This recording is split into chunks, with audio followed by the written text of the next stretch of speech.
Welcome to Spoorthi and Pragathi and Artika channel. இங்க பாருங்க எவ்வளோ பெரிய மவுண்டன். என்னமோ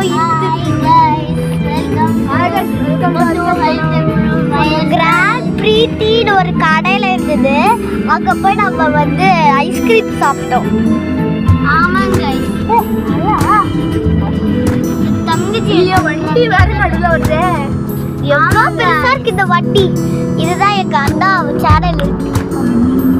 அங்க முன்னாடி தெரியுதா ஸ்கூட்டி, அங்க பாருங்க போன் பாருங்க, கைய பாருங்க, கைய என்ன பாருங்க, நாங்க கேமரா இங்க நிறைய கிரீனரிஸ்லாம் இருக்கு. நம்ம ஆக்சுவலி பாட்டி தாத்தா வீட்டுக்கு தான் போறாங்க. நான் ஹோம் டூர் வீடியோ போடுறேன், மறக்காம போய் ஸ்பூர்த்தி அண்ட் பிரகதி அண்ட் ஆர்டிகா சேனலை போய் பார்த்துருங்க. Thank you bye. அண்ட் இந்த வீடியோ பிடிச்சிருந்தா லைக் பண்ணுங்க, கமெண்ட் பண்ணுங்க, ஷேர் பண்ணுங்க, மறக்காம சப்ஸ்கிரைப் பண்ணிடுங்க.